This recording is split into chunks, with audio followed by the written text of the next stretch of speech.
Les petits détails des plus grands films, bienvenue dans Aviez-vous remarqué? Dieu aurait pitié, lui non. Qui est-ce? Ton pire cauchemar.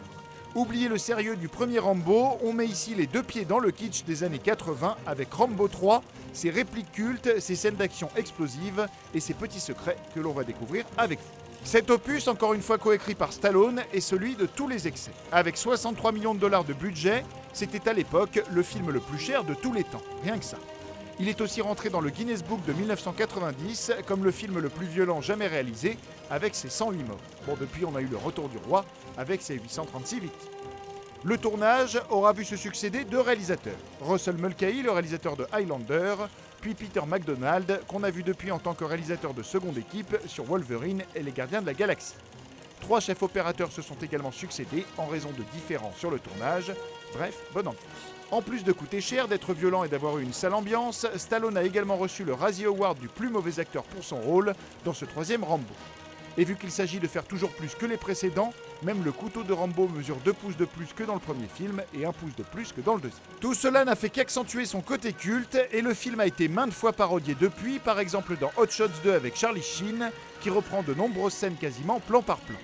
Une fois n'est pas coutume, Richard Crenna y reprend son rôle du colonel pour une parodie dont Stallone lui-même a avoué être fan.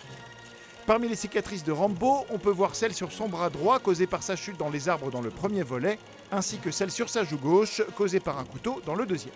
Et le pendentif qu'il porte est celui de sa défunte partenaire de Rambo 2.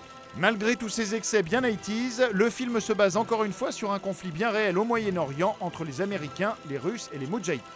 Le personnage de Massoud est même basé sur Ahmad Shah Massoud, véritable leader afghan de la résistance face à l'occupation russe, devenu ministre de la Défense en Afghanistan, avant de redevenir résistant face au régime taliban. Pour ce qui est des scènes en Thaïlande entre Rambo et le colonel, elles ont été filmées dans un véritable temple, et la plupart des moines que l'on voit à l'écran sont de véritables moines qui ont été payés pour l'occasion. Côté référence, on peut voir que l'organisateur des combats au début du film porte un couvre-chef similaire à celui de l'entraîneur de Rocky, que lors de nombreuses explosions on peut entendre le cri particulier de la créature de The Thing de John Carpenter, ou encore que la fameuse citation « Je suis ton pire cauchemar » vient à l'origine du film 48 heures avec Nick Nolte et Eddie Murphy.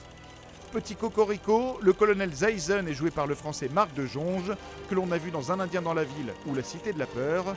Enfin, le cheval de Rambo est lui aussi une star des années 80, puisqu'il a joué l'année d'après le cheval d'Indiana Jones dans La Dernière Croisade. Mais ça, bien sûr, vous l'aviez remarqué, non ?